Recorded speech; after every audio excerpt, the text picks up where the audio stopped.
مساء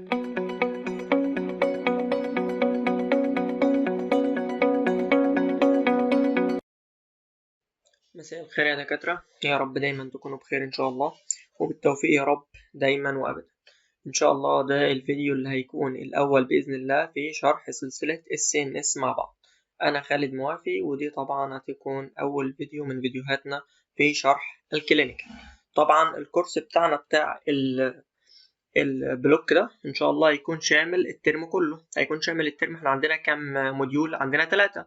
CNS هو أكبرهم خلاص، وعندنا حاجة اسمها reproductive، تمام، وعندنا حاجة كمان اسمها ايه اللي هو اليوريناري تراكت او اللي هو الرينال شابتر رينال، تمام. يبقى احنا عندنا 3 موديولات كبار. طيب، والموديول الرابع اللي هو بتاع الاي سي اي ده طبعا ايه اللي هو بتاع الريسيرش، اسف، ده بتاع ايه؟ ده طبعا كوميونتي معظمه وحاجات زي كده. طيب المواد بتاعتنا هنشرح 3 مواد في ال3 موديولات دول. هنشرح المايكرو، هنشرح كمان الفارما باذن الله، هتكون ماده بالنسبه للمواد الشيقه جدا، وهنشرح كمان الكلينيكال، واللي انا بعتبره يعتبر من اهم المواد اللي بتدخلك في المود بتاعه في المود بتاع ايه، بتاع الموديول كله، يفهمك كل الموديول. طبعا الكورس بتاعنا ان شاء الله هيكون متاح على الابليكيشن بتاعنا اللي هو البليد كورس، تمام. وهيكون الكورس كامل ب 550 جنيه ان شاء الله، طبعا شامل الابليكيشن، وفي طبعا خصومات للناس اللي بعتت لي نتيجتها، طبعا كلهم خدوا خصومات يعني. ولو حد لسه محتاج يبعت نتيجته او محتاج يقول لي مثلا او محتاج الكورس يكلمني، ومفيش اي مشكله بالنسبه للموضوع ده كله. طبعا المحاضرة دي أنا هشرحها باستفاضة شوية، وهزود في الكلام بعيد عن أي حاجة كمان بعيد عن المحاضرة خلاص، بحيث إن أنا أدخلك، أنا هفهمك فيسيولوجي. جزء الفسيولوجي مهم جدا والله، أنا عشان أشرح لك المحاضرة دي وعشان أفهمك الحاجات اللي فيها. طبعا ذاكرت حاجات ورجعت يعتبر على إيه، على معظم النيورو بتاعي اللي أنا خدته في سنة 5 اللي هو في إيه، في مادة البطن، عشان أقدر إيه، عشان أقدر أفهمك كل كلمة موجودة في الإيه المحاضرة. وكمان هتلاقيني مزود شويه حاجات، طبعا دول مش هتلاقيهم في الكلينيكال، تمام. انا اقول لك على الكلينيكال الكلام اللي بيجي في الام سي كيو، اقول لك تركز عليه تركز عليه تركز، ده خلص خلاص. الكلام ده بس في 10 دقايق في الاخر كده. بس اللي يهمني من كل ده خلاص، يهمني انك تكون عارف شويه حاجات كده بيزكس، تكون فاهم حاجه اسمها الابر موتور نيورون ليجن، اللور موتور نيورون ليجن، الكلام ده كله، بحيث ان انت تكون ملم بكل ده، لان ده هتقابله في الفسيولوجي، هتقابله طبعا الدكتور الفسيولوجي بيشرح لك، او انت بتسمع فسيولوجي من ايا كان. طبعا الكلام ده انا شايفه هيبقى مهم جدا، وما تخلينا عشان لما اجي اقول لك يعني ايه ابر موتور نيورون ليجن، لور موتور نيورون ليجن، تكون انت فاهمه معايا وعارف يعني ايه. طيب نبدا بسم الله الرحمن الرحيم. اول جزء معانا طبعا الجزء ده كانت واحده زميلتنا يعني ربنا يمسها بالخير كانت عامله لنا، واحنا بندرس سنه 5، وربنا يجزاها عنا خير ان شاء الله. طيب الجزء طبعا انا جبت الجزء اللي هي بتشرحه او الصفحه دي طبعا هي اللي عاملاها، فانا جبتها زي ما هي كده كانها كنا بنذاكرها، وعشان اشرح لك عليها شويه حاجات. طبعا الكلام ده مش مطلوب منك حفظه، تمام، اللي مطلوب منك بس ان انت تعرفه ان انا حاجات اللي انا اعمل لك سبوتس عليها، تمام، عشان وانا بشرح تكون انت عارف ايه كبيزك او كلاين كده مرتب بالك معايا انا عملت ايه.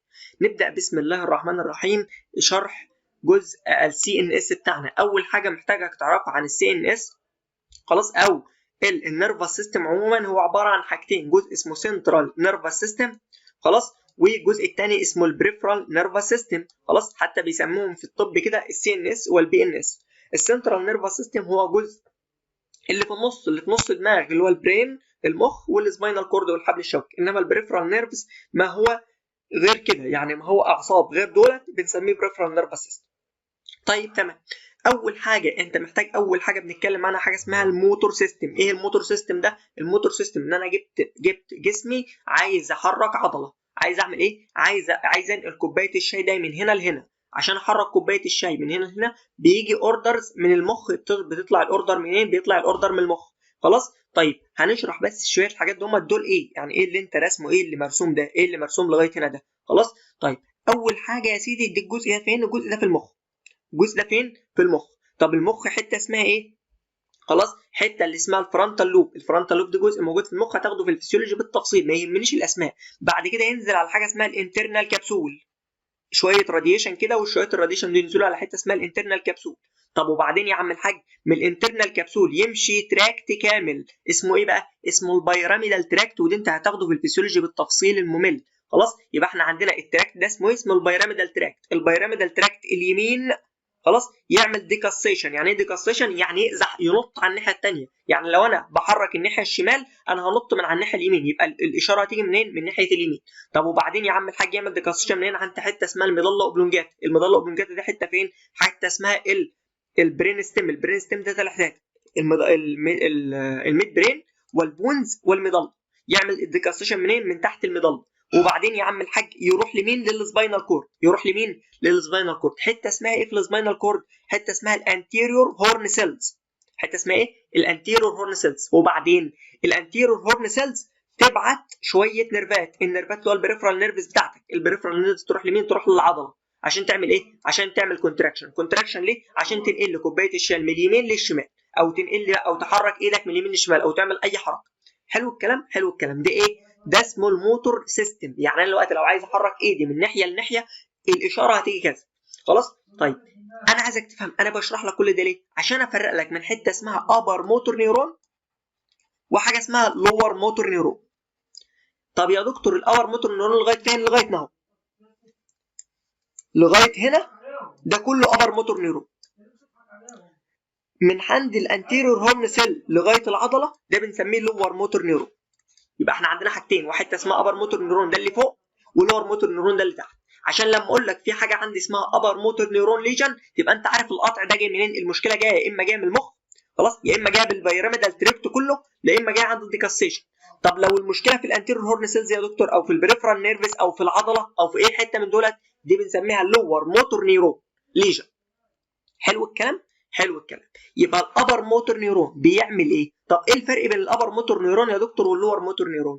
الابر موتور نيورون ده يا دكتور ده اللي بينشأ الحركه، ده اللي هو بص الفانكشن بتاعته بيعمل انيشيشن للفولنتري موفمنت. يبقى هو اول حاجه بيعمل ايه؟ انيشيشن للحركه. يبقى الوقت لو عايز ابدا حركه يبقى المخ هيقول لي ابدا الحركه. مين اللي يبدا الحركه؟ ده الابر موتور نيورون. حلو الكلام. طب اللور موتور نيورون ده اللي هيعمل ترانسميشن للحركه. ترانسميشن يعني ايه يا دكتور؟ يعني الوقت انت الحركه جات لك لغايه هنا، خلاص، هل الحركه اتعملت؟ لا، ده المفروض اللي هيقوم بالحركه، اللي هينفذ الحركه ده مين؟ ده اللور موتور نيورون. حلو الكلام. يبقى هو بيعمل ايه؟ ترانسميشن للموتور امبلس من الانتيريور هورن سيلز عشان يوديها للعضله، عشان العضله تقوم بايه؟ بالوظيفه اللي انت عاوزها. طب الابر موتور نيورون بيتكون من ايه؟ والله الابر موتور نيورون بيتكون من الكورتكس اللي فوق، وبعدين البيراميدال تراكت كله. طب اللور موتور نيورون من الانتيريور هورن سيلز، من البريفرال نيرفس، من نيورو ماسكولار جانكشن، ومن الماسل كمان. حلو الكلام ده. طيب المعلومه كمان اللي تهمني قوي هنا اللي انا محتاج تعرفها، نمسح الكلام ده بقى خلاص وهناخد معلومه ثانيه. يا رب تكون المعلومه دي وصلت بالراحه خلاص اهو. طب الابر موتور نيورون ده هل له وظيفه ثانيه؟ قال لك ده له وظيفه مهمه قوي، ده له وظيفتين كمان، حاجه اسمها بيقلل الماسل تون، وحاجه اسمها بيقلل الديبريفلكس. طب دول ايه يا دكتور؟ بص يا عم الحاج، احنا دلوقتي عشان ننشأ عضله، عشان ننشئ الحركه، ايه اللي يحصل؟ اللي بيحصل ان العضله دي يا عم الحاج عشان تشتغل خلاص العضله بتبعت افرنت الانتيريور هورن سيلز. الانتيريور هورن سيلز تعمل ايه؟ تقول لها اعملي كونتراكشن، خلاص، ويستمر عمليه الكونتراكشن ديت في فيشس سيركل او دايره مغلقه. خلاص، يبقى الوقت الجسم هل في حاله كونتراكشن على طول؟ قال لك لا، ده الجسم يا باشا في حاله اسمها الماسل تون. ايه الماسل تون ده؟ الماسل تون يا باشا ان احنا عندنا لو العضله الفرق بين الاوريجن والانسيرشن خلاص اللي هو 10 8 سم، خلاص تمام، لو الفرق بينهم 8 سم العضله المفروض بيبقى طولها قد ايه؟ العضله المفروض طولها 8 سم. طب الفرق بين الاوريجن والانسيرشن قد ايه؟ الفرق بين الاوريجن والانسيرشن ب 10 سم. ليه؟ عشان العضله تفضل مشدوده طول الوقت. طب مشدوده ليه؟ عشان تساعد على التون بتاعك. ايه التون او التردد ده؟ التون او التردد ده اللي ما يخليش ايدك تسقط. يعني انت ايدك ما تسقطش بسهوله، ده انت ايدك ايه؟ ان لو ثبت ايدي في الهواء كده هتفضل ثابته. ليه؟ بسبب الماسل تون اللي موجود جوه العضله بتاعتي. حلو الكلام؟ حلو الكلام. طب الماسل تون ده لو في كونتراكشن على طول، كونتراكشن على طول يحصل زياده في الماسل تون ده. طب الزياده في الماسل تون دي بنسميها ايه؟ بنسميها هايبرتونيا. بنسميها ايه؟ بنسميها هايبرتونيا. طب مين اللي بيساعد ان العضله تكون في حاله تون مستمر؟ خلاص قال لك ده الابر موتور نيورون ليجن هو اللي بيخلي العضله بتاعتك التون بتاعها مستمر، لا يزيد ولا يقل. يجي يا عم الحاج انت بتقول لي يا دكتور طب ما العضله بتعمل كونتراكشن باستمرار اهي فبالتالي هتزود التون. يجي الاستاذ الحكيم دهوت اللي جاي لي من فوق اللي هو الابر موتور نيورون يقول لها ايه؟ هد اللعب شويه. هد اللعب يعني ايه؟ يعني قلل التون بتاع العضله شويه. حلو الكلام؟ حلو الكلام. طب في الحاله دي انا عايز اوصل ليه؟ انا عايز اوصل لحته واحده. لو انا عندي ابر موتور نيورون ليجن، مشكله من الابر موتور نيورون، اللي يحصل في العضله هايبرتونيا ولا هايبوتونيا؟ ترد بكل كفاءه وبكل فخر وتقول لي يا باشا هايبرتونيا. طب ليه يا دكتور؟ ما انا يا ابني قلت لك ان المصل ذات نفسها في حاله هايبرتونيا، مين اللي بيسيطر عليها؟ مين اللي بيسيطر عليها في حاله الهايبرتونيا يقلل الهايبرتونيا؟ الابر موتور نيورون. طب الابر موتور نيورون باظ، فبالتالي العضله تكون في حاله هايبرتونيا. يبقى المعلومه اللي انا عايزك تاخدها من هنا ان في حاله الابر موتور نيورون ليجن هيبقى في حاله العضله في حاله هايبرتونيا. انما لو في لور موتور نيورون ليجن خلاص الحته دي بايظه، مين اللي هيحصل؟ خلاص انت مين اللي جاي لك؟ مين اللي بيأثر عليك؟ الابر موتور نيورون. طب الابر موتور نيورون بيقول لك ايه؟ هد اللعب، يبقى في هايبوتونيا هايبوتونيا هايبوتونيا، يبقى يحصل ايه؟ هايبوتونيا. حلو الكلام، حلو الكلام. ماشي. طب في مين حاجه كمان؟ قال لك في حاجه كمان اسمها الديب ريفلكس. ايه يا دكتور الديب ريفلكس ديت؟ الديب ريفلكس هو الريفلكس العميق. ايه الريفلكس العميق ده؟ الريفلكس العميق ده لما انا اجيب لك بشاكوش واخبطك بالشاكوش، لما اخبطك بالهامر دوت ايه اللي يحصل؟ يحصل استرتش في العضله بتاعتك. حلو الكلام. طب الاسترتش ده انت ممكن تحس بيه وممكن تحس بيه ازاي؟ تحس بيه ان الريفلكس ان العضله بتاعتك تتحرك. يعني انت خلاص انا اتخبطت بشاكوش هنا، ايه اللي هيحصل؟ طبيعي ورد فعل طبيعي منك اقوم محرك ايدي على طول، تحرك ايدي على طول، ده الريفلكس بيزيد، الريفلكس كانك بتشد ايدك على طول، بيحصل ما يسمى بالهايبر ريفلكسيا. طب مين اللي بيقلل الهايبر ريفلكسيا دي انها تحصل؟ الابر موتور نيورون.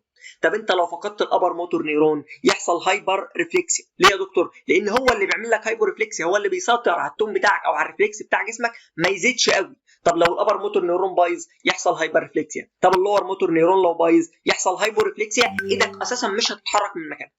ماشي الكلام؟ خلاص، يبقى دول المعلومتين اللي انا عايز اعرفهم. طب انا بعرف المعلومات دي ليه؟ لان انت عندك جدول في الفسيولوجي مهم جدا جدا جدا، الفرق ما بين الابر موتور نيرون ليجن واللور موتور نيرون ليجن، وهتلاقيك بتحفظه زي البصمجه ما انتش فاهم اي حاجه. يقول لك يا باشا في التون الابر موتور نيرون يا اولاد التون بتاعها عامل ازاي؟ تقول له يا باشا هايبرتوني. طب انت ليه؟ ولا فاهم اي حاجه. طب انت فهمت ليه اهو؟ انت فهمت ان المفروض الجسم من اللي بيحافظ على التون قليل الابر موتور نيرون. طب انت فقدت الابر موتور نيرون يزق التون يزيد يحصل هايبرتوني، وهكذا في اللور موتور نيرون عكس بالعكس. حلو الكلام. ده مين؟ قلنا الابر موتور نيرون هو اللي بينشئ الحركه، واللور موتور نيرون هو اللي بينقل الحركه. ده بالنسبه ليه؟ للحركات. طب الحركات دي بس انت محتاج تكون عاملها كده بس ولا محتاج حاجه تنظمها؟ لا يا باشا انت عندك حاجات كمان بتنظمها. طب انت عندك كمان مين؟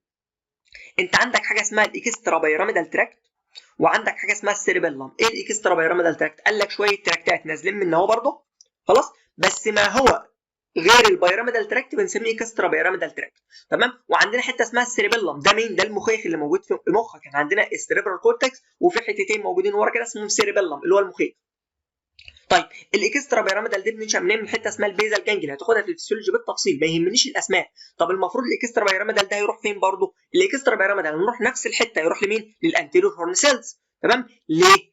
انا قلت لك ده دول بينشئوا الحركه ويعملوا الحركه. طب مين اللي بيسيطر على الحركه سليمه؟ خلاص، اللي بيسيطر على الحركه هو الاكسترا بيراميدال والسيربيلم. طب ده بيعمل ايه وده بيعمل ايه؟ قال لك الاكسترا بيراميدال نفسه زي البيراميدال بيقلل الماسل تون. طب بيتحكم في ايه كمان؟ بيتحكم في حاجه مهمه قوي اسمها الايموشنز. ايه الايموشنز ديت؟ اللي هي حركات وشك. حركات وشك بتتحكم فيها عن طريق الاكسترا بيراميدال تراكت. فبالتالي لو انا عندي مشكله في الاكسترا بيراميدال تراكت هتاخد مرض مشهور جدا في الفسيولوجي اسمه الباركنسونيزم.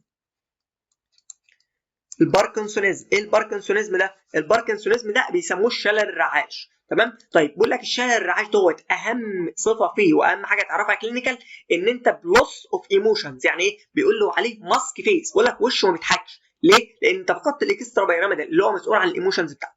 طب بيحكم في ايه كمان؟ اهم حته بقى هنا اللي هو بيريجوليت الفولنتري موتور اكتيفيتي. يعني ايه يا دكتور بيريجوليت الفولنتري موتور اكتيفيتي؟ بيتحكم في العضله بتاعتك. طب بتحكم في انهي حركه بتاعت العضله؟ قال لك بتحكم في الحركه الاستاتيك. يعني ايه الاستاتيك؟ يعني الحركه وانت موقف ايدك هنا، بص هنا كده، خلاص دي ترابيزه قدامك اهي وديت انت حاطط ايدك على الترابيزه. طب مين اللي بيتحكم بقى؟ مين اللي يثبت لك ايدك على الترابيزه ما تتهزش لا يمين ولا شمال في طول الوقت؟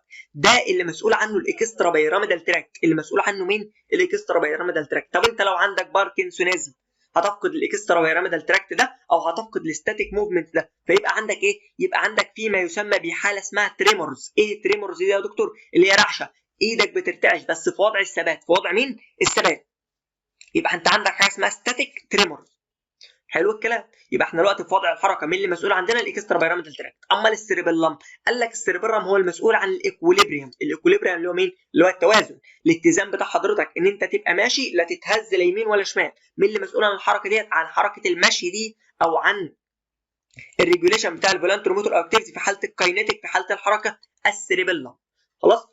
طب انت لو فقدت السيربيلم يحصل لك ايه؟ يحصل لك بما يسمى بحاجه اسمها التاكزيا. ايه الاتاكزيا ديت؟ او حاجه اسمها انترشن تريمورز. ايه الانترشن تريمورز او الاتاكزيا دي؟ الاتاكزيا ديت يعني العيان ماشي يتدحرج يمين وشمال، انت الكاينيتكس بتاعت حركتك وانت ماشي مش مظبوطه، حتى يقول لك ايه؟ ماشي بتريمورز. انترشن تريمورز ديت يعني انت ماشي ايدك فيها رعشه بس في حاله الحركه.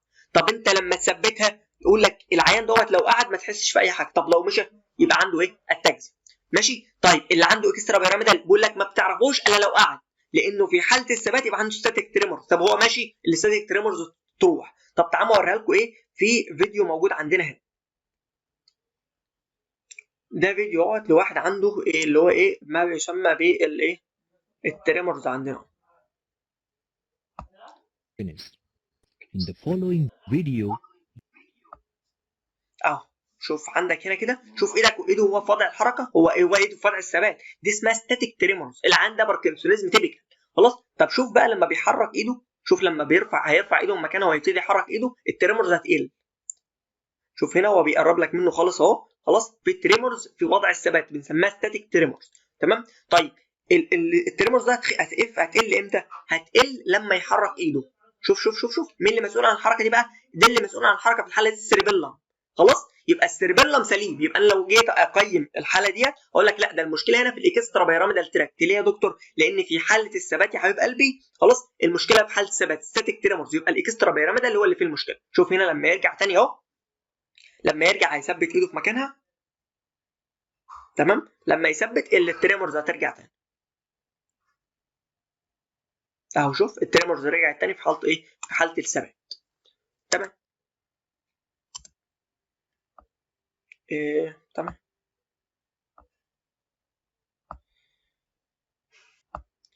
دول اللي محتاجك ايه؟ محتاجك تعرفهم لغايه دلوقتي في الكلام ده كله. ماشي الكلام؟ ماشي الكلام. طيب يا عم الحاج، يبقى احنا عندنا الابر موتور نورون عرفنا بنعمل ايه، واللور موتور نورون بيعمل ايه، والاكسترا بيراميدال والسيربيلم عرفنا الوظيفه بتاعتهم كحاجه جنرال كده. طبعا الكلام مش بالتفصيل قوي ولا ان انا اعمقك في حاجه. حلو الكلام؟ ماشي الكلام. كما ذلك عندنا حاجه اسمها السنسوري سيستم زي الموتور سيستم بالظبط، مسؤول عنه السنسيشن.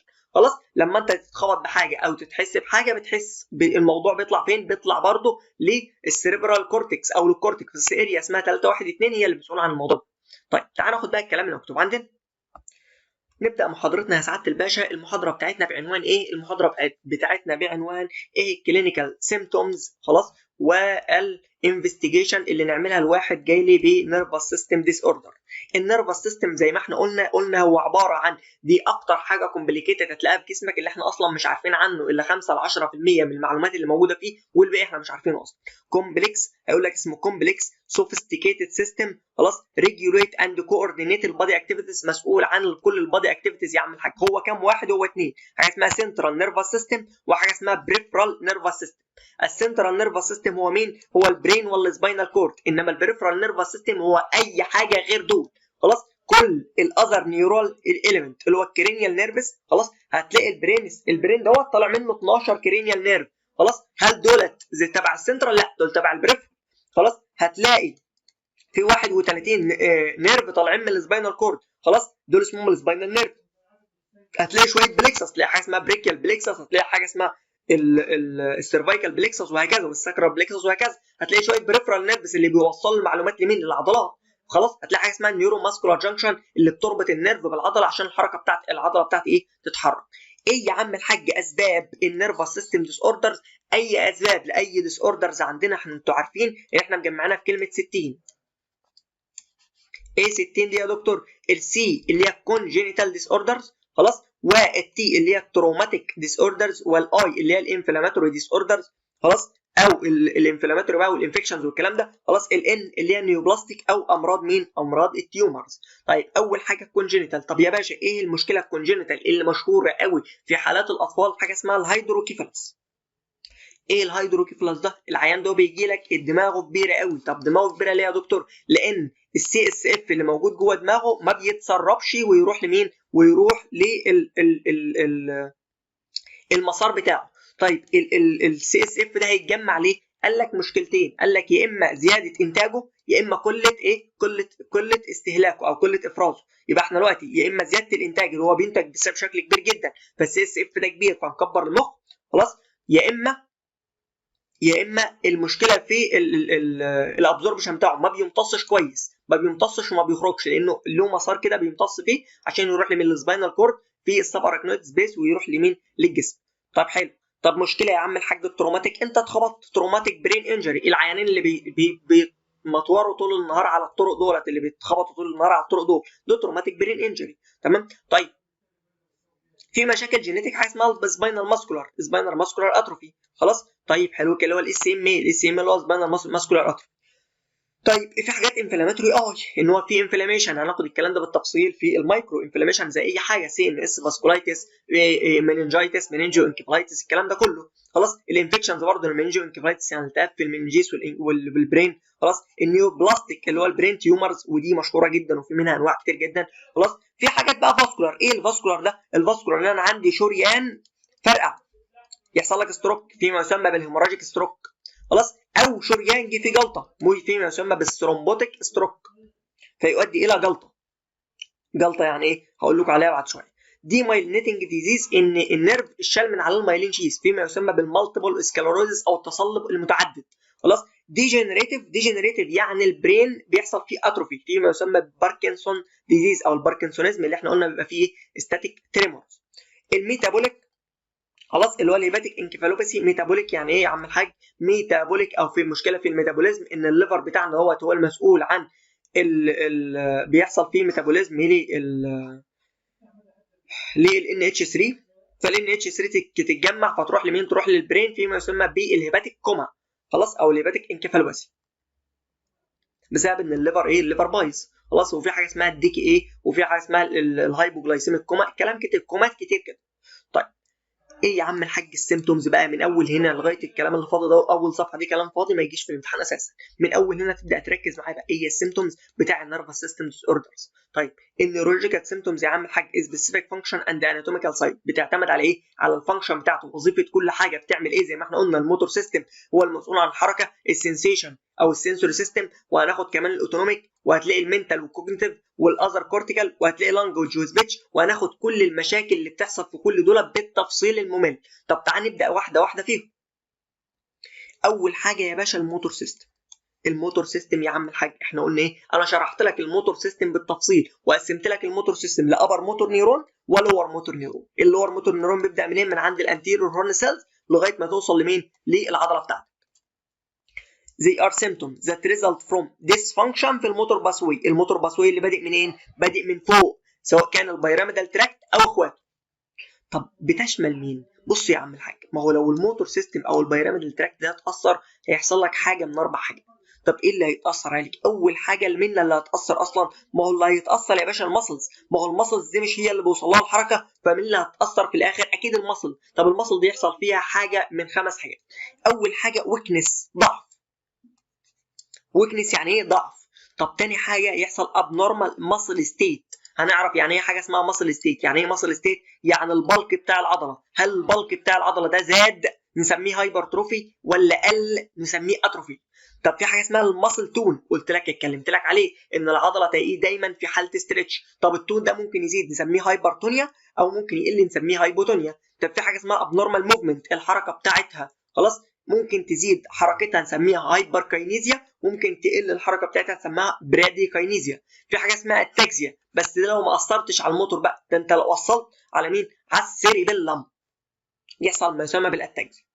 طب تعالى ناخدهم واحده واحده. اول حاجه الويكنس. طب الويكنس ده يا باشا هل هو ويكنس على طول ضعف في العضله ولا ممكن يكون يقل الباور بتاع العضله؟ الويكنس ده هو بصوا كده عندنا هنا ان الويكنس بتاع العضله بتاعتنا، الويكنس بتاع العضله ادي يا باشا الويكنس. المفروض ان احنا عندنا المصل المصل اللي هو المصل ستيت او المصل العضله بتاعتنا، المصل باور بتاع العضله المفروض ليه جريدز من 0 لغايه كام؟ لغايه 5. يبقى الجريدز بتاع المصل باور من 0 ل 5. طب 5 دي يعني ايه؟ 5 دي يعني انا قلت لك ادي رجلك اهي، احنا بنعمل التيست ده كده، ادي رجله اهو نايم على الارض اهي، وقوم قايل له يا باشا ارفع رجلك عكس الجاذبيه.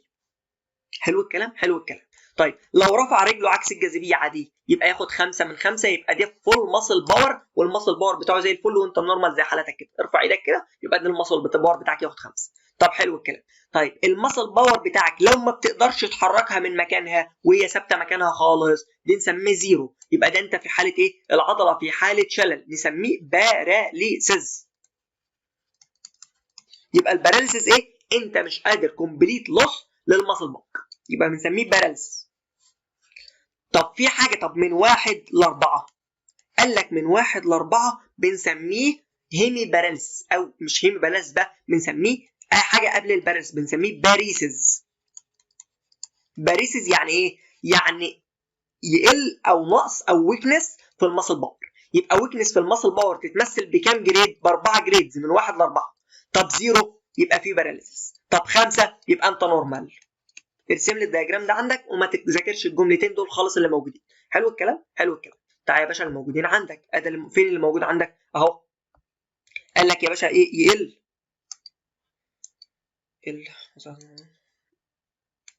اهو، قال لك ديكريز الماسل باور نسميه باريسيس تو بريفورم سيرتن اكشن، عشان تعمل ايه؟ وظيفه معينه. if there is complete loss للماسل باور خلاص بنسميه الباور جريد 0، خلاص مفيش موفمنت، ما بتتحركش اساسا، يبقى باراليسيس. طب اقول لك دي مشكله فين؟ ما انا مشكله قلت لك فين؟ دي مشكله في الموتور باسوي كله، خلاص اني ليجن افكتنج الموتور باسوي.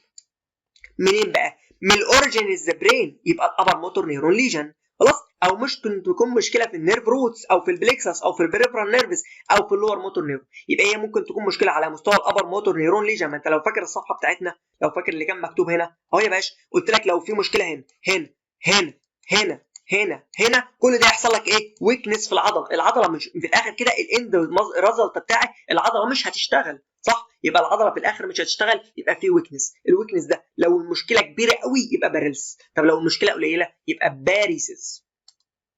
حلو الكلام؟ ماشي تمام.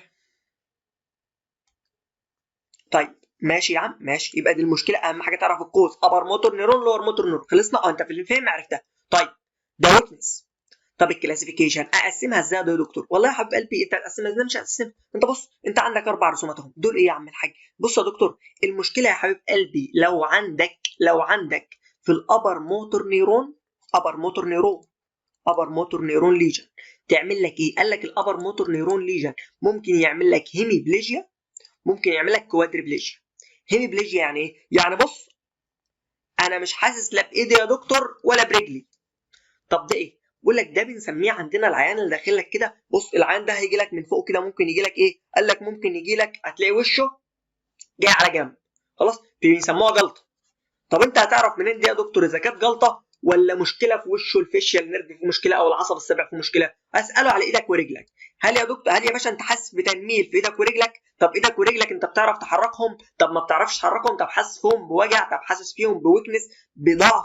طب حاسس فيهم ببرازيس شلل او اي حاجه من دي؟ لو انت حاسس بحاجه من دولت يبقى انت اتنقلت من منطقه ستروك، يبقى انت في حاله مين؟ حاله ستروك. لازم تروح تعمل لها سي تي وام ار اي مباشر في نفس الحاله. يبقى هيميباريسيس او هيميبليجيا يبقى دي مشكله على وان سايد اوف ذا بادي. وان سايد يعني ياخد ايدك وياخد رجلك، ايد ورجل. طب ماشي. طب بارابليجيا، قال لك بارابليجيا دي تحت الليفل اوف سي 5.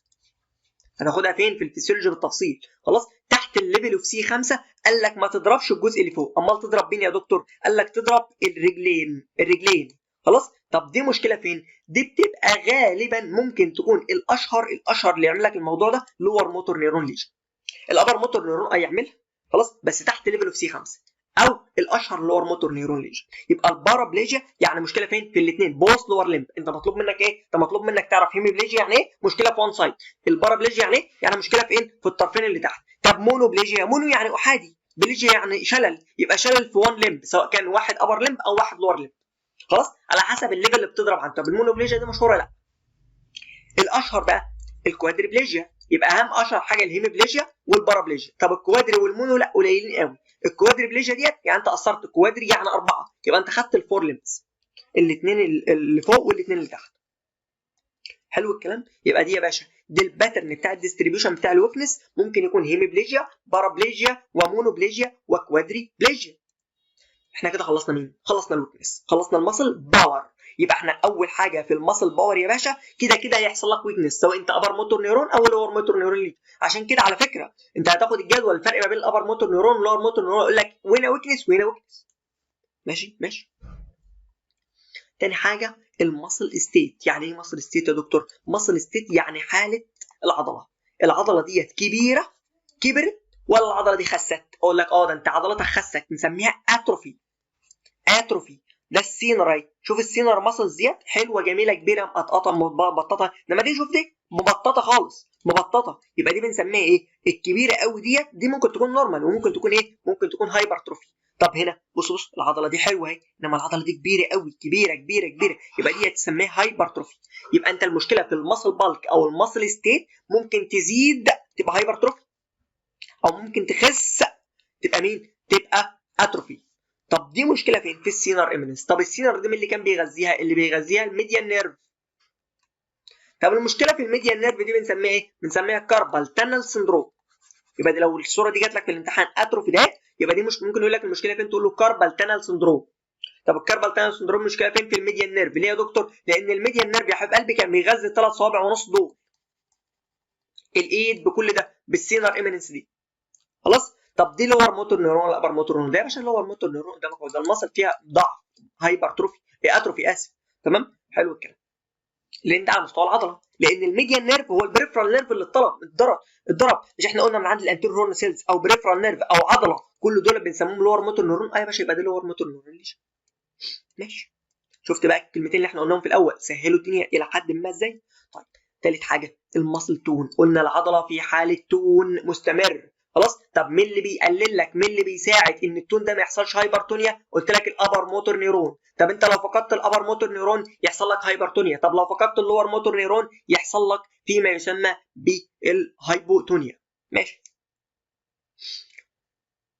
Any change في النورمال muscle tone much is it harder for the patient to move. It can be hypertonia او hypotonia. قلت لك الهايبرتونيا، قلت لك بص الحته والحته الحلوه اللي جايه دي بقى. انا قلت لك هنا البيراميدال تراكت يحصل فيه هايبرتونيا، صح؟ قلت لك كده. وقلت لك كمان الاكسترا بيراميدال بيقلل الماسل تون، صح؟ صح. بس انا ما فهمتكش ده بيقلل الماسل تون ازاي وده بيقلل الماسل تون ازاي. قال لك ده يا عم الحاج ده بيقلل الماسل تون، ماشي، بس لو زاد التون هنا خلاص بنسميه ايه بقى؟ البيراميدال تراكت لما بيتاثر عندي. انا قلت لك ان ايه؟ ان البيراميدال تراكت ده اللي مسؤول عن مين يا عم الحاج؟ قلت لك ده اللي مسؤول عن بدء الحركه. فالهايبوتونيا اللي هو بيعملها في بدايه الحركه فقط، في بدايه مين؟ الحركه. يبقى دلوقتي لو انا فقدت الابر موتور نيرون في حاله البيراميدال تراكت ايه اللي هيحصل؟ قال لك هيحصل لك هايبرتونيا، بس الهايبرتونيا ديت مؤقته ازاي يا دكتور؟ يعني في بدايه الحركه فقط، ثم يرجع هايبوتونيا تاني. تمام. دي بيسموها ايه؟ بيسموها كلاسب نايف. كلاسب نايف يعني ايه؟ شفت فتحه المطوه؟ في اول الحركه بتاعت فتحه المطوه تقابل ريزيستنس جامده قوي، تحس ان انت بتشد على حاجه، بعدين المطوه تقوم مفتوحه لوحدها. دي بيسموها بنفس الفكره بالظبط. بما ان البيراميدال تراكت مسؤول عن بدء الحركه، فهو بيعمل هايبوتونيا في بدايه الحركه فقط. عشان كده لو حصل هايبرتونيا تبقى هايبرتونيا في بدايه الحركه، وانا بقول له اتني ايدك، وانا بتني له ايده خلاص هحس بريزيستنت او حاجه مقاومه ليا، ثم ايده تتحرك على طول. حلو الكلام. يبقى ديت يا عم الحاج دي بيسموها ايه بقى؟ دي بيسموها اسباستيستي.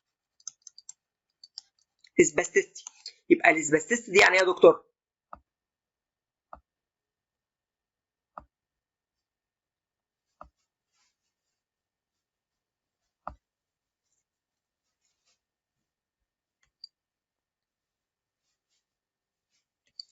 ماشي الحال. خلاص يبقى احنا خلصنا الجزء ده. يبقى احنا عندنا السباستيستي يا باشا انيشال هايبرتونيا سين سادن ريليس بنسميها كلاس تنايف سباستيستي. طب ديت بنسميها كوج ويل زي عجله مين؟ عجله ايه؟ الترس بتاع العجله. هايبرتونيا از ذا سيم ثرو اوت ذا موفمنت. طيب دي المشكله فين؟ في البيراميدال تراكت. قلت لك ليه؟ لان البيراميدال تراكت يا عم الحاج مسؤول عن بدء يقلل المسل تون في بدايه الحركه فقط. طيب الاكسترا بيراميدال ده على طول الطريق، يبقى ده مشكله فين؟ دي مشكله ستروك يعني ايه؟ تحصل لك جلطه يعني ايه؟ يعني انت خدت النص الشمال مثلا، البيراميدال تراكت الشمال اتباظ، هيميبليجيا او برين تيومر. طب دي بنسميها ايه؟ الباركنسون ديزيز. الباركنسون هو لوس اوف اكسترا بيراميدال ريجن. طب الهايبوتونيا قال لك ده الهايبرتونيا، يبقى طب الهايبرتونيا دي بيحصل فين؟ في حاله ابر موتور نيرون ليجن، اكتبها عندك مهمه في الام سي كيو. طب الهايبوتونيا في حاله اللور موتور نيرون ليجن. خلاص. طيب مشكله فين؟ ديكريس في الماسل تون، بيسموها فلاسيد يعني ايه؟ العضله بتاعته هشه او ضعيفه. ماشي. او يقول لك ايه؟ زي الميه، تتحرك زي الميه، راحه جايه زي الميه. خلاص. حتى في الاطفال بيسموها ايه؟ فلوبي انفانت يعني ايه؟ طفل سايب زي الميه كله في بعضه كده اول ما بيتولد. تمام ماشي الحال. طيب تمام. مش فاهم بنكتب بدالي بس ماشي. تمام احنا كده خلصنا الجزء ده. طيب يبقى احنا دلوقتي الابنورمال ماسل تون وعرفنا ده ايه، وهايبرتونيا يعني ايه، وهايبوتونيا يعني ايه، ودي بتحصل في حاله الابر موتور نيرون ليجن، ودي بتحصل في حاله اللور موتور نيرون ليجن، وفهمناك ايه ليه الكلام. طب تاني حاجه، رابع حاجه الابنورمال موفمنت. المشكله فين؟ في الحركه. الحركه ممكن تكون سريعه، سماها هايبر كاينيزيا يعني حركه. خلاص. قلت لك في حاجه اسمها كاينيتيك تريمورز وفي حاجه اسمها ستاتيك تريمورز. خلاص. هايبر كاينيزيا دي مشكله فين؟ انفولانتري ابنورمال موفمنت في حاله مين؟ التريمورز. حلو الكلام. خلاص. دي هايبر كاينيزيا. طب برادي كاينيزيا سلونس في الموفمنت. مشكله فين؟ في الموفمنت او ما انتش قادر تحرك يمين ايدك. طب الاتاكسيا قلت لك اهم سبب ليها السيريبيلم او سيريبيلر ليجن. طب دي مشكله فين؟ قلت لك هو مسؤول عن الكوردينيشن عن تنظيم الحركه مسؤول عن الاتزان بتاعك، فيبقى مشكله في الكوردينيشن الفولنتري موتور اكتيفيتي في الابسنس اوف ويكنس. مفيش ويكنس، انا ما عنديش ويكنس، بس انا عندي ايه؟ مشكله في الاتزان، انا ما عنديش اتزان اساسا. خلاص. بقول لك زي بيشنت كومبلين كلامينس ويز ديلي اكتيفيتيز يعني ايه؟ يعني مش قادر اعمل الوظائف بتاعتي. خلاص. الاتاكسيا قلنا خدنا منها اللي هي ايه؟ اللي هي فيما يسمى الاتاكسيا اللي هي مين؟ بيتحرك في الحركه وهو ماشي في مشكله. طب لما يقعد لا عادي ما فيش في مشكله. ممكن تحصل في السيربيلار ريجن وحاجه اسمها الديب سنسوري باسوي ليجن، في مشكله في الديب سنسيشن. تمام كده احنا خلصنا مين؟ خلصنا الموتور اكتيفيتي بكل ما له وكل ما له، الموتور سيستم كله. تاني حاجه السنسوري سيستم. تاني حاجه مين؟ السنسوري سيستم. السنسوري سيستم برضو نفس الكلام. symptoms that result from dysfunction في السنسيشن. انا عندي مشكله في الاحساس سواء كانت سي ان اس او بي ان اس. طب المشكله في الاحساس بتبدا منين؟ بتبدا من تحت. ما انا اتخبطت بحاجه او اتلمست بحاجه فالاحساس يتنقل لغايه ما يطلع على الكورتكس فوق يروح لاريا 312. ماشي. طيب المشاكل اللي في الاحساس بتبقى مين ومين ومين؟ قال لك يا عم الحاج عندنا 4 مشاكل ما لهمش خامس. انا مشكله، بص انا خبطت نيرف اثرت على النيرف دي اكتر حاجه بتحس في جسمك، يبقى انا هحس باول حاجه بين وجع. طيب ممكن النيرف دوت يبقى عنده يزيد الاستيميوليشن بتاعه بسهوله، فنسميه ايه؟ فنسميها هايبرسيزيا. يبقى هايبرسيزيا زياده الريسبونس للسنسوري ستيمولان. ان انت لما بخبطك بص لما بلمسك بحاجه بتحرك رجلك بسرعه، يعني انا ما عملتش جيت شمك، دي اسمها هايبرسيزيا. او هايبوسيزيا، والهايبوسيزيا بتحصل مع عينين الدايابيتس، ان انت ممكن تلمسه ما يحسش بحاجه اصلا، ديكريز الريسبونس للسنسوري ستيمولان، مش حاسس بحاجه. او باراسيزيا يعني ايه يا عم الحاج؟ ودي اشهر واحده فيهم ابنورمال سنسيشن، انا مش عارف انا حاسس بايه. بقول لك يا عم الحاج الباراسيزيا دي يحس بحاجتين حلوين قوي، يقول لك حاجه اسمها تنجلينج اللي هو التنميل، والنمبنس الخدلان. خلاص. تنميل وخدلان وشكشكه. يبقى انت يا دكتور العيان تساله كده اهو، حاسس يا عم الحاج بشكشكه، تنميل، خدلان. خلاص. دي سماها باراسيزيا، يبقى هو عنده مشكله في السنسيشن. طب لما تلمسه ما يحسش، ده هايبوسيزيا، وده تحسك غالبا ان هو ممكن يكون دايابيتس، والدايابيتس انتشر عمل له بولينيوروباثي. طيب هايبرسيزيا يا عم الحاج يعني زياده الريسبونس للاستيمولان. طب البين ده وجع طبيعي، حاجه طبيعيه لما انت بتلمسه بتوجع، لان النيرف فيه انفلاميشن او فيه التهاب. there are the result from dysfunction في السنسور باثوي زي السي ان اس او بي ان اس. تمام؟ بتبدا من البريفرال نيرفس البرين، انا قلت لك بتبدا من الاطراف تروح على المخ. ماشي، يبقى دول السنسوري ستيمولاي اللي بيجي لك. طب السؤال هنا يجي لك في الام سي كيو ازاي؟ الباراسيزيا هل التنجلنج والنمبس منين؟ من الهايبرسيزيا ولا من الهايبوسيزيا ولا ده انديكيشن للبين ولا باراسيزيا؟ تقوم قايل له باراسيزيا. الاذر سيمبتومز، اذر سيمبتومز يا عم الحاج عندنا اوتونوميك سيمبتومز. اوتونوميك يعني ايه؟ يعني على مستوى الاوتونوميك نيرفس سيستم سواء سمباثيك او باراسمباثيك. سيمبتوم فروم ديسفانكشن في الاوتونوميك نيرفس سيستم سواء سمباثيك او باراسمباثيك. بقول لك يا عم الحاج يحصل حاجتين، يا اما اليورين يتجمع يحصل فيه ما يسمى باليورين ريتنشن او ارتجاع او احتباس البول، او يورين انكونتيننس. ان اليورين انكونتيننس يعني ايه؟ يعني العيان يدربل البول او ينزل البول من غير ما يحس. خلاص، واليورين انكونتيننس ده في منه 4 انواع، ايرج وايه؟ ايرج وستريس انكونتيننس وهكذا، يعني حاجات كتير كده. ماشي، يبقى الاوتونوميك نيرفس سيستم على مستوى الاوتونوميك يبقى سمباثيك باراسمباثيك. مشكله فين؟ والله ممكن ما يحس ان هو بيعمل دريبلنج للبول، ممكن يكون يحس ان هو عنده احتباس في البول. اليورين الريتنشن ده بسبب السمباثيك، والباراسمباثيك يعمل لك يورين انكونتيننس. طب المنتال والكوجنيتيف سيمبتومز، المنتال والكوجنيتيف على مستوى مين؟ المنتال العقل. خلاص، قواك العقليه، هل قواك العقليه كويسه ولا فيها مشكله؟ قواك العقليه كويسه او فيها مشكله يبقى اسمها امنيجيا. امنيجيا انت بتنسى، اسمها امنيجيا. امبيرمنت في الميموري او فورجيتفولنس، بتنسى. طب كوما، بص كوما يعني انت دخلت في غيبوبه. طب دخلت في غيبوبه ليه يا عم الحاج؟ يبقى انت حصل لك امبيرمنت في الكونشسنس. بقول لك يا عم الحاج ازيك يا عم الحاج عامل ايه؟ ما تردش عليا. احرك عينك، ما انتش حاسس بحاجه. خلاص، طب عينك يا عم بتفتحها؟ لا. طب احرك ايدك؟ لا. خلاص، دي بنعمل لها اسسمنت في حاجه اسمها جلاسكو كوما سكيل، خدناها قبل كده. The patient is unresponsiveness وunrousable، يعني مش فايق ومش مستجيب لاي حاجه. دي بنسميها كوما. بنسميها ايه؟ الكوما، عشان نفرق الكوما عن حاجه ثانيه دلوقتي. يبقى كوما وامنيجيا دي مساله عن المنتال والكوجنيتيف سيمبتومز. طب الكورتيكال سيمبتومز يا عم، اخر كورتيكال سيمبتومز بقى. الكورتيكال سيمبتومز لها علاقه بالكورتكس. الكورتكس ممكن يزيد النشاط بتاعها، بس انت ما دخلتش في مين؟ ما دخلتش في غيبوبه. يبقى الفرق بين السيجرز خلاص والكوما انت دخلت في غيبوبه يبقى انت فقدت الوعي، انما السيجرز هو ما فقدش الوعي. خلاص، وزود امبيرمنت للكونشسنس. ممكن تفقد وعي، ممكن، بس غالبا لا، ما بفقدش الوعي بسبب ابنورمال اكسسيف برين ديسشارج، في زياده في افراز البرين فيؤدي الى كونفولجنز او سيجرز فيما يسمى ب، اكتب لي السيجرز دي ويجمل لي جنبها ايبيليبسي. ايبيليبسي اللي هو مين؟ الصرع. وهناخد الادويه اللي بتعالج الصرع في شابتر الفارما الانتي ابليبتيك دراجز. طب مشكله في اللانجوج والسبيتش. ايه يا باشا اللانجوج والسبيتش دي؟ اللانجوج اللغه، والسبيتش الكلام. بقول لك يا عم لو انت فقدت السبيتش من السنتر من فوق، السنتر فيه مشكله او الواد ده ما بيتكلمش، بنسميها افيزيا. يبقى افيزيا المشكله في السنتر. دي الكلمه المميزه، دي الكلمه المميزه اللي تحفظها. طب السنتر كله احفظه ولا الهوا؟ امبيرمنت في السبيتش فورميوليشن، انت ما بتعرفش تتكلم اصلا. طب انت ما بتعرفش تتكلم ليه؟ هل المشكله بسبب ان انت لسانك فيه مشكله؟ لا، ده انت السنتر ذات نفسه فيه مشكله، بنسميها افيزيا. responsible for language comprehension fluency continent. انت عندك الكلام وتقدر ما عندكش اصلا، ما عندكش اللغه اللي تقدر تتكلم بيها، ما تعرفش ده ايه. انت ممكن تكون عارف ان دي ثلاجه، بس انت ما انتش دي ثلاجه ايه، ما اعرفش عن ثلاجه اصلا. خلاص، او ما تعرف، ما انتش عارف اصلا لغه، ما فيش لغه او ما فيش فلوينسي. طيب الديسارثريا، يعني حاجه في لسانك ما انتش قادر تتكلم منه. انت عارف ان دي ثلاجه بس انت مش قادر تنطق ان دي ثلاجه. امبيرمنت في السبيتش ارتكيوليشن يعني الكلام due to weakness او coordination في المسلز بتاع السبيتش زي التانج مسلز. لسانك في مشكله، يبقى انت لو لسانك في مشكله بنسميها ديسارثريا. انما افيزيا انت بتتكلمش اصلا، تخرس.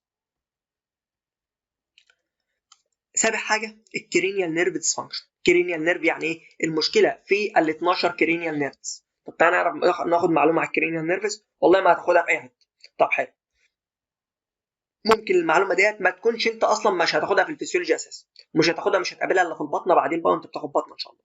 طيب ايه المعلومه اللي انت عايز تقولها يا دكتور؟ المعلومه اللي انا عايز اقولها لك ان الكرينيال نيرفز اللي موجودين اهو في البرين ستيم اهو، خلاص، الكرينيال نيرفز هم بيدوا العضلات او بيدوا الاشارات اللي بيدوها، بيبقى لهم دبل نيرف سبلاي.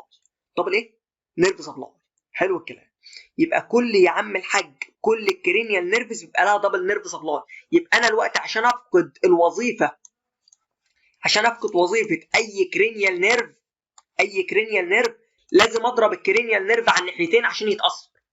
يبقى انا لازم اضرب الكرينيال نيرف هنا وهنا عشان احس ان في مشكله في الكرينيال نيرف فيها مشكله. ما عدا نيرفين. ما عدا كم واحد؟ 2. ما عدا الاخير اللي هو ال 12 وما عدا السابع. ما عدا مين؟ السابع. حلو الكلام؟ حلو الكلام. قال لك ال 12 والسابع دول ما بياخدوش دبل نيرف سبلاي. امال دول ايه؟ قال لك يا عم ال 12 ده، شوف ال 12 هنا، ال 12 اهو خلاص. قال لك ال 12 اليمين يغذي الشمال والشمال يغذي اليمين. طب انا لو ضربت عند ده يتاثر ده، طب انا لو ضربت عند ده البيراميدال ده يتاثر الكرينيال نيرف ده. يبقى كل يا عم الحاج كل الكرينيال نيرفز عندها دبل نيرف سبلاي من الاثنين بيراميدال ما عدا ال 12. خلاص ال 12 ده اللي هو الهايبوجلوستال نيرف اللي بيغذي اللسان. يبقى انا لو فقدت ال 12 على الناحيه الشمال اتضربت، الناحيه الشمال عندي اتضربت، هفقد المين؟ العضلات اللي بتغذي الشمال ليه؟ اليمين بتاعت اللسان، وهكذا. طب بقى بص بقى في الحته دي مش المشكله. اما المشكله فين؟ المشكله في القذر ده السابع، الفيشال نيرف. المشكله فين؟ في الفيشال نيرف. طب الفيشال نيرف ده بقى ايه مشكلته وايه دنيته؟ انا عايزك بقى تركز معايا في الحته دي. بص بقى الكرينيال نيرف السابع. قال لك يا عم الحاج الكرينيال نيرف السابع دوت ممكن يتضرب بأبر موتور نيرون ليجن وممكن يتضرب بلور موتور نيرون ليجن. طب انا افرقهم عن بعض ازاي؟ بص حته واحده بس خلاص. هو بيعرف يقفل عينه ولا لا؟ لو انت ما بتعرفش تقفل عينك، لو ما بيعرفش يقفل عينه يبقى المشكله لور موتور نيرون ليجن. طب لو هو مشكلته ان هو بيعرف يقفل عينه عادي والمشكله في الماوث ديفيجن بس، او في ان بقه جاي على جنب واحد، يبقى ده ابر موتور نيرون ليجن والمشكله بقت اعمق واصعب. طب تعال نفهم. بص بقى بص معايا. انا قلت لك ايه؟ انا قلت لك على الحته الكلينيكال اللي انت هتقابلها في المستشفى. انا عايز افرق في المستشفى هل ده لور موتور نيرون ليجن يبقى اسمه بيلز بولسي، يبقى انت يا عم الحاج عندك التهاب في العصب السابع فقط، ولا المشكله من فوق ان انت عندك جلطه من فوق اثرت على العصب السابع فبوظت ربع وشك بس. خلاص لو بوظت ربع وشك ماوث ديفيشن بس، ان بقك من تحت بس هو اللي معوج بس عينك سليمه، يبقى انت ابر موتور نيرون. طب اللور موتور نيرون ده النص كله بايظ. طب ماشي، تعال ناخد بقى الجملتين دول. بص يا سيدي، ادا السابع وده البيراميدال اليمين وده البيراميدال الشمال. البيراميدال اليمين بيعمل ايه؟ قال لك البيراميدال اليمين يغذي الجزء النيوكلاس اللي فوق. ما هو قال لك الوش ده ازاي؟ الوش ده نصين متقسم 4/4. الوش متقسم كام ربع؟ 4. والنواه بتاعت اللي بتغذي الموضوع ده متقسمه 2. قال لك احنا عندنا ايه؟ 4 نوايا اهو، نواه فوق نواه تحت نواه فوق نواه تحت. قال لك اللي على اليمين ينزل واحد من هنا يغذي اللي فوق ويغذي الاثنين التانيين. طب اللي على الشمال قال لك ده يغذي ده وده. اصبح عندنا دلوقتي ان الجزء اللي تحت ده اهو هنا والجزء اللي تحت هنا بياخد سنجل نيرف سبلاي. بياخد ايه؟ سنجل نيرف سبلاي، يعني بياخد من حته واحده. طيب بص معايا، بص تعال نضرب الجزء ده. البيراميدال ده اتضرب، البيراميدال اهو اتضرب، يبقى انا ضربت ده وضربت ده اللي لونهم بالاصفر ده. خلاص يبقى انا ضربت الجزء ده. شوف الجزء ده اتضرب ما عادش يشتغل، يحصل ماوث ديفيجن. يحصل ماوث ديفيجن يعني ايه؟ يعني بقه يروح على جنب واحد. ليه؟ لان ده مش واخد مش ده اللي شغال اهو، ده بيدي اللي فوق وبيدي هنا وبيدي هنا. طب الجزء ده هل جاي له سبلاي تاني؟ لا. يبقى الجزء ده هو يا عم الحاج مش جاي له سبلاي فيحصل ماوث ديفيجن. يبقى ده ابر موتور نيرون لور موتور نيرون. يا باشا ده ابر موتور نيرون. ليه؟ لان انت ضربت البيراميدال من فوق. لو احنا ضربنا البيراميدال اللي فوق يبقى ده ابر موتور نيرون. يبقى الابر موتور نيرون يا باشا هنعرف ازاي؟ هنعرف يا باشا الابر موتور نيرون ان هو الحته اللي تحت مش شغال، يبقى ربع وشه اللي تحت مش شغال. ربع وشه اللي تحت مش شغال يعني ايه؟ يعني في ماوث ديفيجن فقط. ليه؟ لان الثلاث ارباع التانيين بيتغذوا من الثاني، بيتغذوا من البيراميدال الثاني. ماشي. طب لو لور موتور نيرون قال لك بص اضرب يا عم لور موتور نيرون، ده انت عظمه. تعالى يا عم نضرب اللور موتور. ادي اللور موتور نيرون ضربت ده خلاص لو ضربت ده خلاص النص ده باظ والنص ده باظ. طب لو ضربت ده النص ده باظ والنص ده باظ، يبقى انت فقدت مين؟ النص الوش كام. يبقى انت في حاله بصمجها اللور موتور نيرون ليجن تفقد نص الوش، الابر موتور نيرون ليجن في حاله الفيشل تفقد ربع الوش بس. وانا فهمتك الايه التركه بتاعتها. ماشي الكلام. الكلام ده هو والله ما هتسمعه في حته، وهتلاقي الناس بتبصمجها لك وسلام عليكم وعليكم السلام يعني. خلاص طيب يا عم اهو المشكله في الكرينيال نيرفز اهو they are symptoms that result from dysfunction في الكرينيال نيرفز. ماشي. الديسفانكشن او specific to each cranial nerve according للفانكشن بتاعه. بص يا عم الحاج لو انت اثرت على cranial nerve 3 و4 و6 دول اللي بيغذوا مين؟ اللي بيغذوا العين يا عم الحاج. دول اللي بيغذوا مين؟ اللي بيغذوا عضلات العين. يحصل لك ديبلوبيا. ديبلوبيا يعني ايه؟ يعني دبل فيجن تشوف الحاجه اتنين. طب السابع cranial nerve dysfunction او تشوف الحاجه اتنين يعني تشوف ايه؟ 8 صوابع دول. خلاص مش 4. cranial nerve dysfunction 7 الفيشال نيرف. عايز افرق اذا كان ابر موتور نيرون من لور موتور نيرون. بص هنا بص لي هنا يا حبيبي. بص هنا دي مين؟ بص دي هنا inability to close الايليد ودروبلينج دروبلينج في الماوس.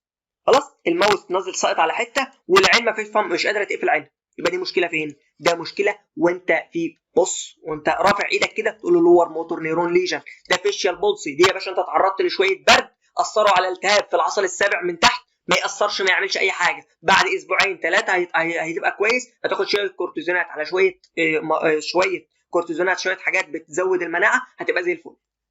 خلاص ماوث ديفيشن خلاص وين ابيليتي تو كلوز الايليد. ليه؟ لان العصب السابع بيغذي كل ده، له 5 برانشات زي كف ايدك كده بيغذوا نص الوش.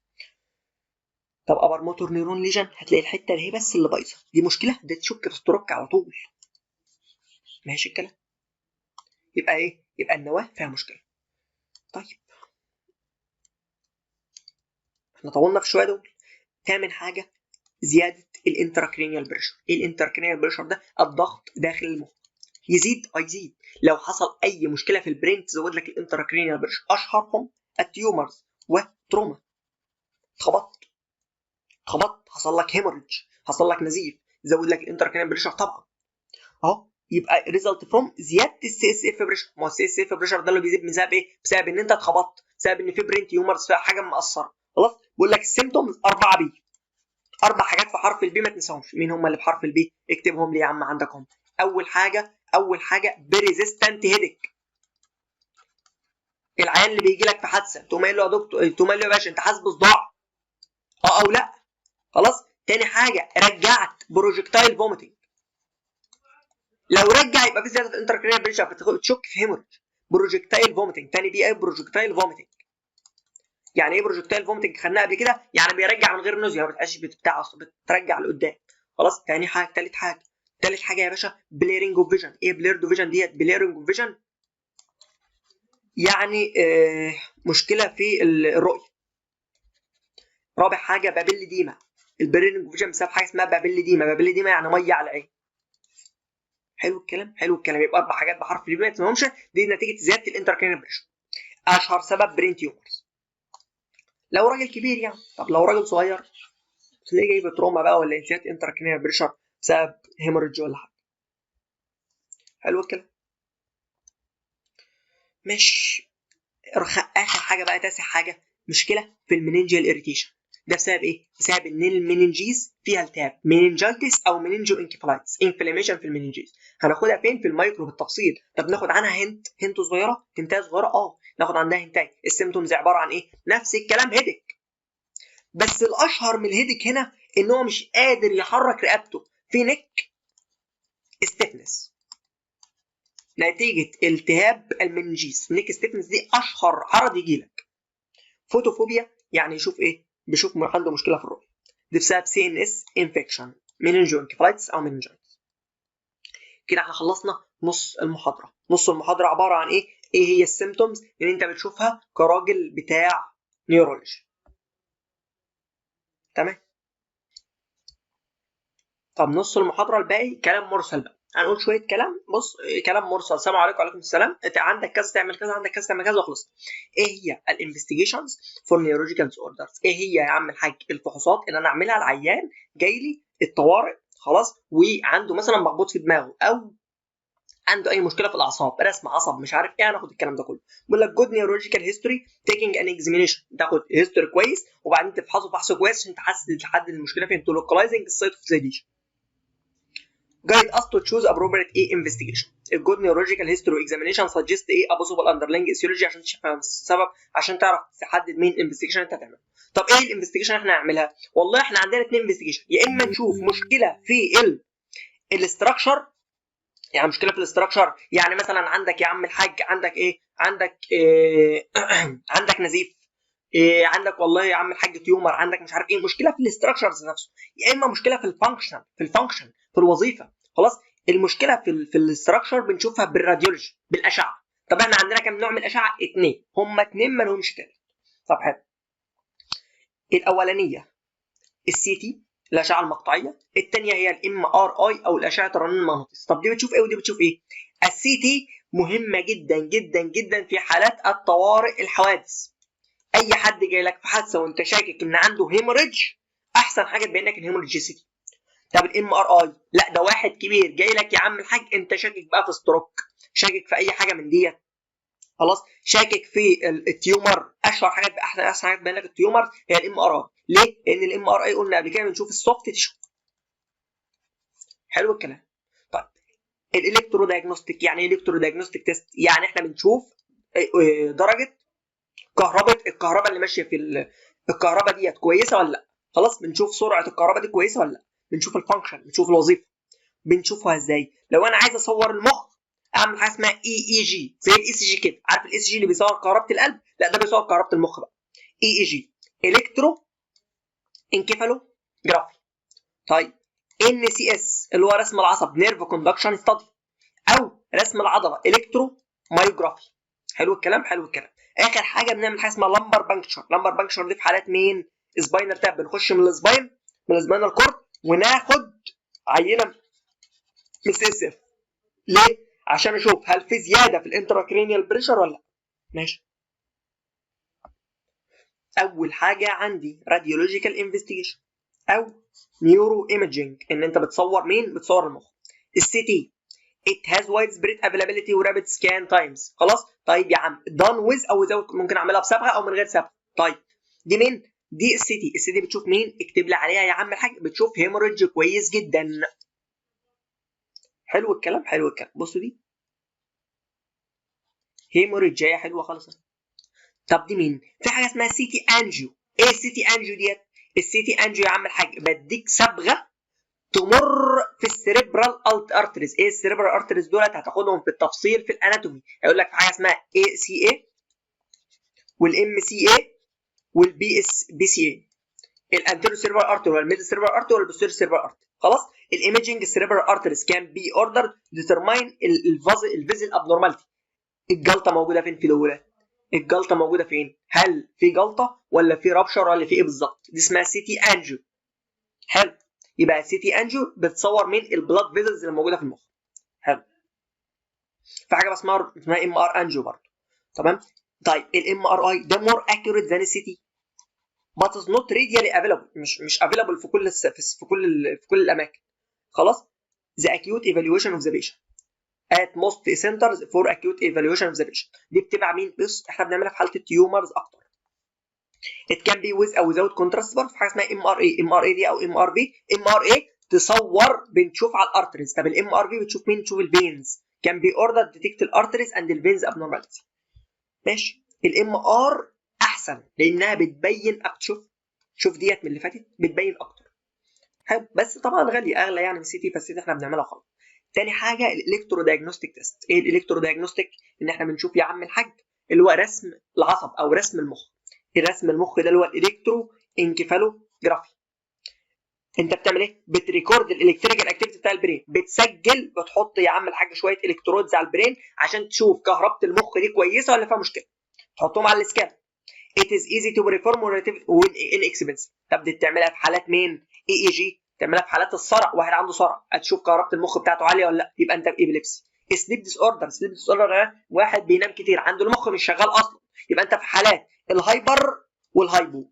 الهايبر اللي هو الإبليبسي والهايبو اللي هو السليب ديس اوردر. ماشي. مشكله فين؟ في المخ. طب لو مشكله في العصب، اصور العصب، اعمل حاجه اسمها رسم عصب.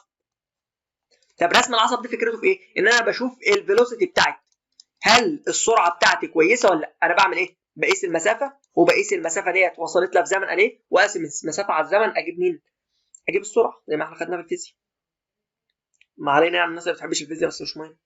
evaluate the conduction of nerve impulse in motor and sensory nerves، خلاص، of peripheral nerves by electrical stimulation of the nerve and recording the electrical response. احنا بنشوف يا عم الحاج سرعه العصب ده. حلو الكلام، حلو الكلام. انواعه، والله ممكن اعمل موتور وممكن اعمل سنسوري. موتور ليه؟ موتور عشان اشوف العضله يا عم الحاج بوصل لها ولا لا، وسنسوري ان انا بعمل كوتينيوس سنسيشن، ان انا بشوف الاحساس. موتور بتريكورد الالكتريكال ريسبونس في العضله. ماشي؟ خلاص. كومباوند ماسل اكشن بوتنشال افتر ستيميوليشن اوف نيرف، يعني انا بعمل تحفيز للنيرف بتاعها اهو، وبعدين اشوف الريسبونس اللي هيتم في العضله، هيتم في زمن قد ايه. خلاص. واقسم المسافه اللي هو وصلت لها على الزمن، اشوف السرعه بتاعه الموتور، هل الموتور بيوصل لها النبضه في نفس السرعه ولا في وقت اقل. ده عشان اعمل ايه؟ عشان اشوف الموتور نيرف كوندكشن ستادي. طب السنسوري عشان اشوف الاحساس. خلاص اهو يا عم الحاج، السنسوري يا سيدي ريكورد الالكتريكال ريسبونس بتاع النيرف، سنسوري نيرف اكشن بوتنشال افتر ستيميوليشن اوف ذا نيرف ات ديفرنت بوينت. طيب الانديكيشن، بعمل الكلام ده امتى؟ بعمل الكلام ده يا عم الحاج الان سي اس رسم عصب، يبقى في مشكله فين؟ في البريفرال نيرفس اهو، يبقى في بريفرال نيرفس سيستم ديس اوردرز مهمه في الام سي كيو. يبقى الاي اي جي بعمله امتى؟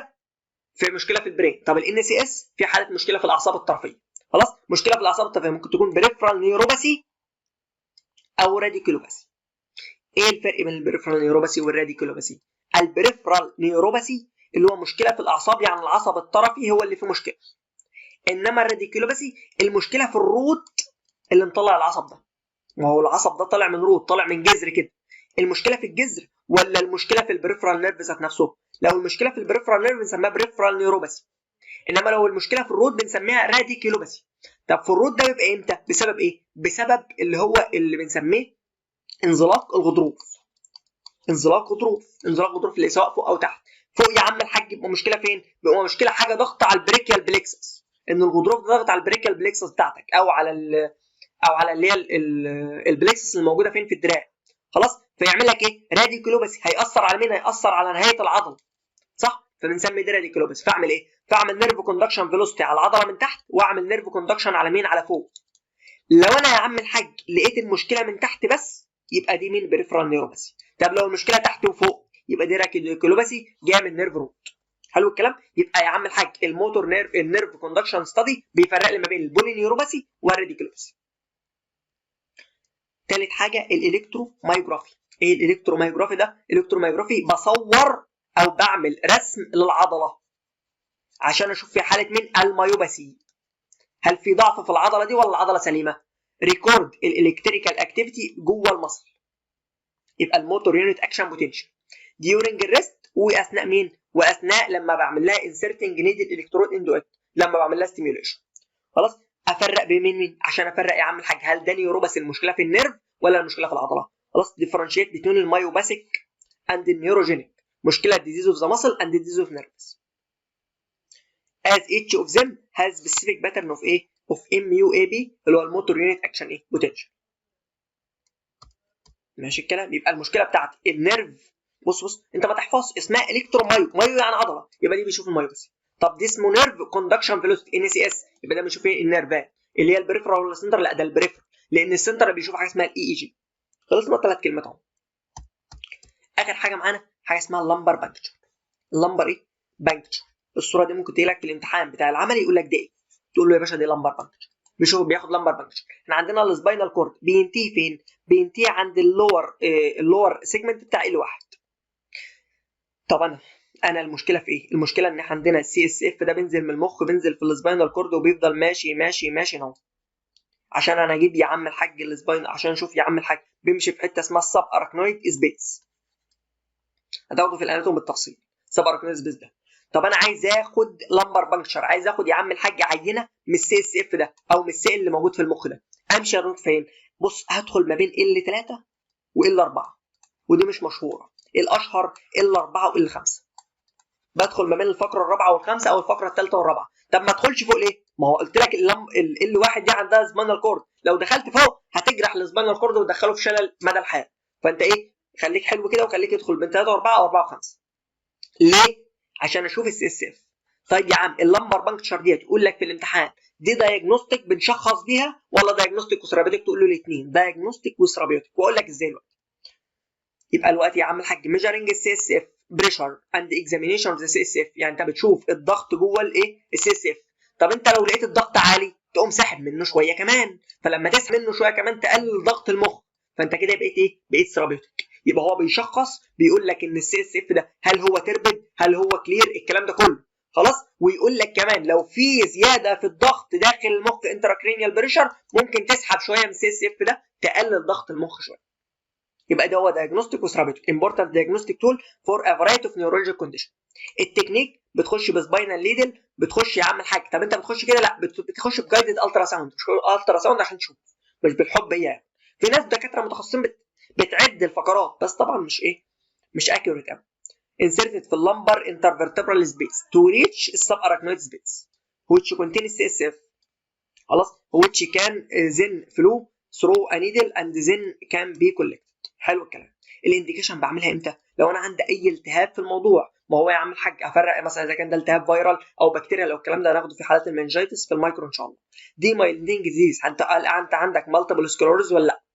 هشوف في السي اس اف شويه بروتينات معينه.